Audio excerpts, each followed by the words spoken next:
Estamos aquí con Laura Moscoso del Centro de Periodismo Investigativo, quien nos va a hablar un poco sobre el impacto del huracán María, no solo a nivel personal, ¿no? Pero también lo que ha visto como reportera en la comunidad y su experiencia, ¿no? En estos últimos 9 meses desde que pasó el huracán María. ¿Quieres decir algo sobre ti misma un poquito para... Bueno, yo creo que con la presentación, ¿verdad? No hay mucho más. Sí, mi nombre es Laura, puertorriqueña, periodista hace 7 años aquí en Puerto Rico. Muy bien, entonces podrías contarnos un poquito sobre em, cómo se ha impactado tu vida desde que pasó el huracán María, de cualquier ángulo que quieras tomar la pregunta. Ok, bueno, siempre se me hace muy difícil contestar cuando preguntan a nivel personal porque, Ok, ¿verdad? Muy humildemente tengo que decir que yo y mi familia estamos bien, ¿verdad? Muy bien. Hubo gente que tuvo pérdidas materiales en sus casas, pero en términos de estar vivos, pues estamos todos bien y hay muchos puertorriqueños, ¿verdad? Amigos, vecinos, familiares que no pueden decir lo mismo, que tuvieron pérdidas mucho más grandes y obviamente pérdidas de familiares. Así que yo creo que en ese issue de la supervivencia, pues nosotros estamos bien. ok. Creo que la parte más... Gracias a Dios, o sea, Sí, estamos muy agradecidos, obviamente nosotros o sea, teníamos la suerte de vivir donde vivimos en un lugar urbano, en donde sí nos entró agua, hubo mucho viento, ¿verdad? Hubo desprendimiento de tornillos y cosas en las puertas y ventanas, pero no fue un issue mayor como la mayoría de los puertorriqueños que sí sí, tuvieron unas pérdidas significativas, sí, por no incluir, ¿verdad?, el hecho de perder la vida. claro, claro. Y en términos de tu trabajo como reportera, ¿no? Desde esa perspectiva, ¿no? ¿Cómo tú has visto tu trabajo, ¿no? Tu vida profesional impactada en base a el huracán María? Pues mira, fue bien interesante porque luego de que pasara el huracán y el equipo se pudo reunir de nuevo 5 días después del huracán, el 25 de septiembre, nosotros tuvimos rápido que hacer como un cambio de agenda y de trabajo y de dinámica, porque en el Centro de Periodismo Investigativo nosotros nos dedicamos a hacer investigaciones periodísticas y esto lo que Claro, significa es que pues son temas a los que se le saca mucha profundidad y por lo general son proyectos en los que se dedican semanas, si no meses, sí, ¿verdad? De investigación, de entrevistas, de trabajo profundo, de búsqueda de información, etcétera. Y con el nuevo escenario del huracán, sí, teníamos que ver de qué manera seguir haciendo un trabajo de impacto verdadero y de profundidad ujú, real, pero con la inmediatez de los acontecimientos que estaban pasando. O sea, era muy evidente que lo que pasaba el día a día tenía que ser el nuevo enfoque de lo que nosotros cubríamos. ujú, Así que dimos un poco de stop a trabajos que llevábamos, sobre todo, por ejemplo, sobre la deuda y ok, la crisis económica de Puerto Rico, ajá, para atender la inmediatez del asunto y ya luego pues incorporar esa nueva realidad del huracán a nuestro trabajo, ¿no? Porque todo tiene que ver con todo, pero pues puesto en su claro, justa perspectiva. claro. Y entonces, ¿qué ángulo tomaron para cubrir, ¿no? El impacto del huracán entonces? ¿Hubo algún área específica en la que se concentraron o sencillamente Sí, era definitivamente. general?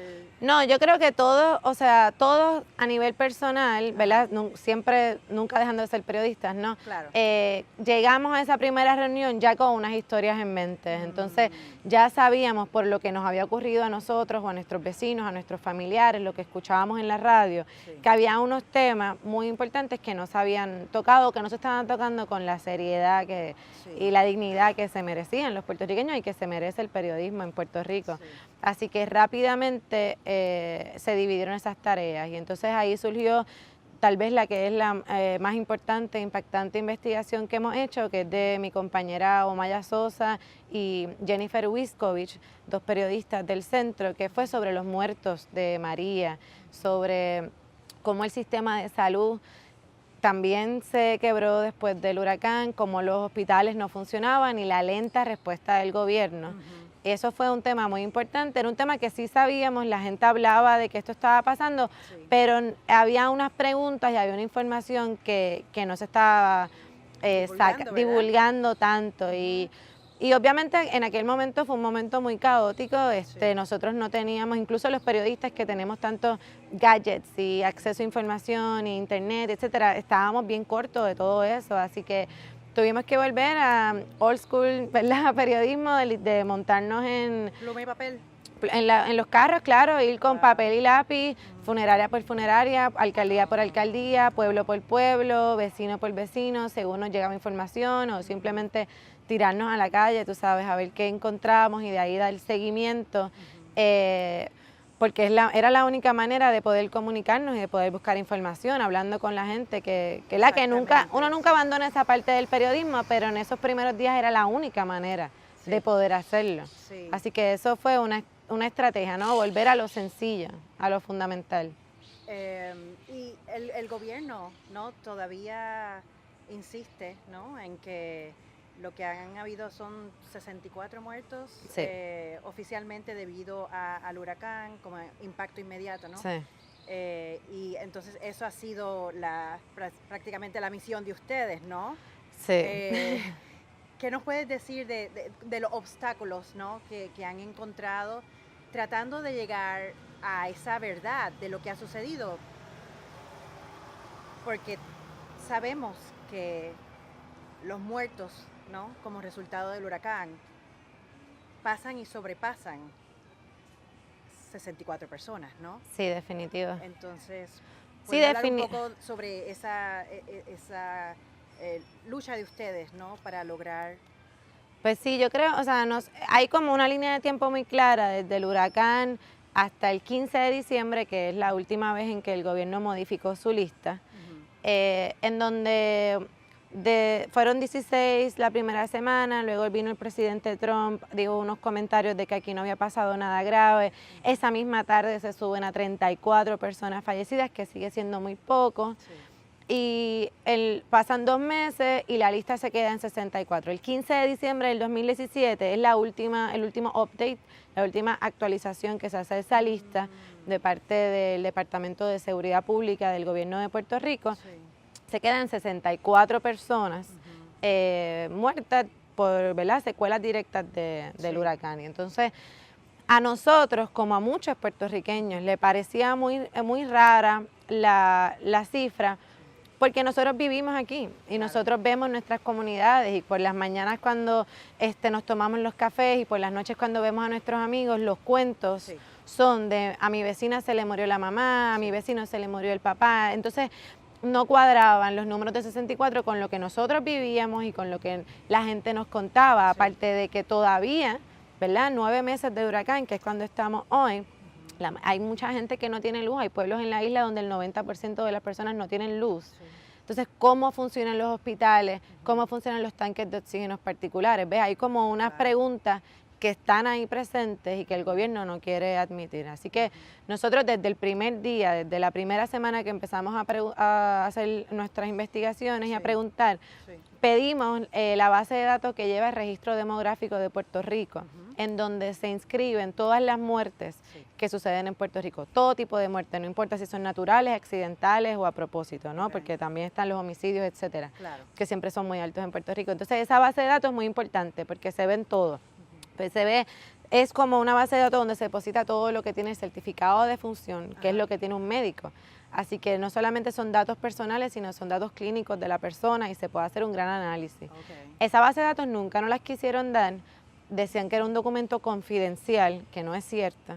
Y nosotros decidimos en febrero de este año, del 2018, demandar al gobierno de Puerto Rico y al registro demográfico para poder obtener esa base de datos, ¿verdad?, en un caso de acceso a la información pública. Nos parecía que era una información que no solamente no era confidencial, sino que era necesaria que fuese pública para poder analizar, porque, de nuevo, eran incongruentes las cifras que daba el gobierno y era un poco también un ejercicio, yo creo que de dignidad, tú sabes, Sí. que no es justo que la gente haya muerto por una negligencia del gobierno y el gobierno ni siquiera pueda contarlos y nombrarlos, Sí, admitir, admitir lo que está sucediendo, claro. por una cuestión de orgullo, porque Sí. no hay ningún otro asunto. Entonces, pues finalmente, después de 5 meses en los tribunales, el 4 de junio, hace 3 semanas, el tribunal nos dio la razón y nosotros ganamos la demanda y tuvimos acceso. Felicidades. Gracias.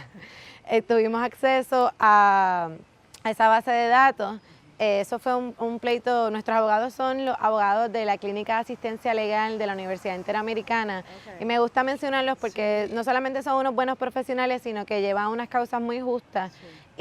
Y ¿verdad? Hacen este trabajo porque piensan igual que nosotros, que la información pública es importante para el funcionamiento del país. Absolutamente. Así que junto con ellos pues llevamos este caso, ganamos, tenemos esta información y pues ahora es que realmente empieza el trabajo de análisis y de vuelta, ¿verdad?, a la calle, a hacer las entrevistas necesarias. Sí, y obviamente no es que puedes predecir en este momento, ¿no?, en qué va a terminar todo esto, porque como reportera, ¿no?, tienes que mantener y seguir los pasos, pero ¿qué esperas que el logro de haber ganado este caso y que ustedes tengan acceso finalmente a estos números, qué esperas que se logre? Pues mira, ¿Cuál es el deseo de ustedes? Hasta ahora, esta base de datos tiene 22.895 muertes, ¿verdad? Estos son muertes desde septiembre de 2017 hasta junio. No necesariamente todo está relacionado. Hasta junio del 2018. Okay. Obviamente no todo está relacionado al huracán, Claro. Están todas las muertes de Puerto Sí. Rico. Nosotros hemos hecho, te digo 2 cosas antes de lo que sería mi mundo ideal. Ajá. Nosotros hemos hecho ya 2 historias que nos hemos nutrido de esa base de datos. Okay. Una historia muy importante es que en esa base de datos sí existe una codificación que da el CDC de Estados Unidos para las tormentas catastróficas. Es un código bien específico Okay. que se usa. Ajá. Y en esa base de datos encontramos 38 personas que tenían incluida en su certificado de defunción esa categoría. O sea que un médico, dentro de su análisis clínico y de las Sí. causas de muerte, reconoció Sí. que sobre todo la falta de servicios básicos como la luz y el agua, que Claro. no la tenían por culpa del huracán, fue una causa apremiante dentro de la muerte de esa persona. Sí. Y de esas personas hay 8 que no están en la lista oficial del gobierno. O sea que ya rápido de inmediato la lista se queda corta, ¿verdad? Sabemos que se Incongruencia queda de corta nuevo. por mucho Sí. más, claro, pero es una incongruencia evidente. Sí. Hemos encontrado también, porque le dimos seguimiento a estos otros médicos, que hay, como te digo, hubo una falta de protocolo y Sí. falta de instrucción de Sí. parte del gobierno y de parte del Departamento de Salud, que es el responsable de esto, para hablar con los médicos, para adiestrarlos, para dejarles saber cómo tenían que llenar el certificado, incluso semanas después del huracán, porque uno podría entender que como a todos nos cogió desprevisto, ¿verdad?, la Sí, magnitud de este claro. fenómeno, pues 2 días después del huracán, cuando todavía no había ni sistema de celular para llamarse, está bien, no hay ningún protocolo, pero una semana luego, un mes luego, 2 meses luego, ¿ves?, ha habido una negligencia clara y los mismos médicos lo dicen y nosotros ya hemos publicado estas 2 historias. Yo creo que ¿verdad?, hay que adentrarnos mucho más, es un trabajo en equipo bien grande que tenemos por delante, es mucha información, muchas entrevistas.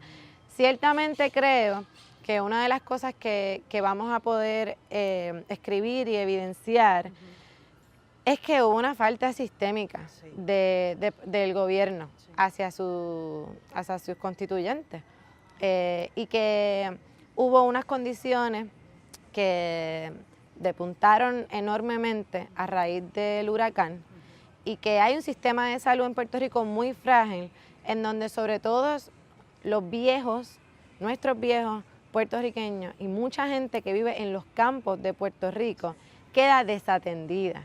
Y tal vez no se mueren a consecuencia del huracán porque no estaban en un techo poniendo un toldo y se repararon y se cayeron, pero la falta de agua y de luz le empeoró sus condiciones médicas. Entonces estamos hablando de personas de 80, 90 años que ni siquiera pueden morir en paz porque mueren en el tormento. Por ejemplo, en Puerto Rico hay no tengo el dato exacto y me disculpan, pero hay un alto por ciento de personas mayores con condiciones de diabetes. Sí. Todos esos meses después del huracán, la dieta se afectó tanto, claro, y los accesos a buena comida, a agua potable, que es evidente, sí, que todas esas condiciones, o sea, dieron un despunte significativo, sí, y empeoraron sus condiciones de vida hasta fallecer.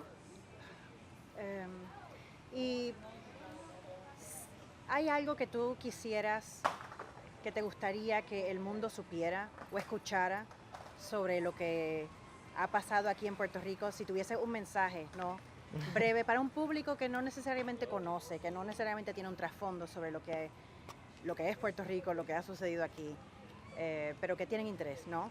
Claro. ¿Podrías pensar en algún mensaje para ellos?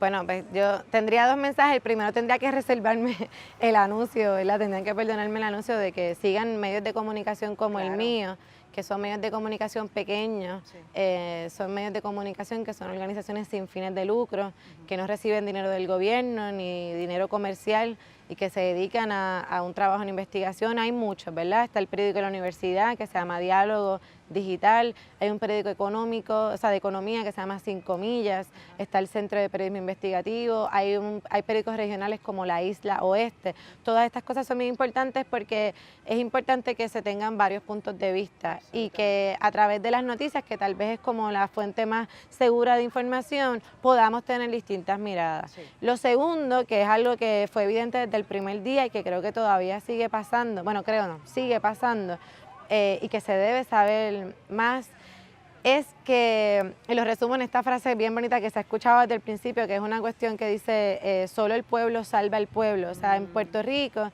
desde el 21 de septiembre, a pocas horas de que pasara el huracán María, se vio de manera contundente cómo fueron las mismas comunidades las que trabajaron por ellas mismas para literalmente sobrevivir. Sí. O sea, la gente con más movilidad y más apta para poder buscar agua, buscar gasolina para las plantas, para poderle enchufar los tanques de gas a los viejitos, eso era lo que estaba pasando. Sí. Muchachos cruzando ríos para poder buscar comida para su familia. Gente que se prestaba extensiones de plantas eléctricas para turnarse, que no se dañara la comida en las casas. No sé, esas jóvenes que cuidaban a los niños del barrio para que entonces los padres pudieran ir a trabajar, que creo que nos define, ¿verdad?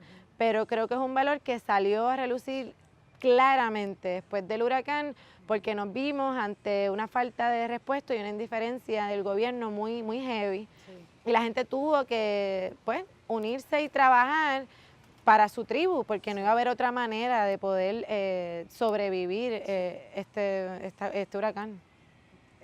Muchas gracias, Laura. Seguro. Ha sido un placer hablar contigo. Gracias, gracias igual. por todo el trabajo que tú y tu equipo están haciendo. Muchas gracias, igualmente.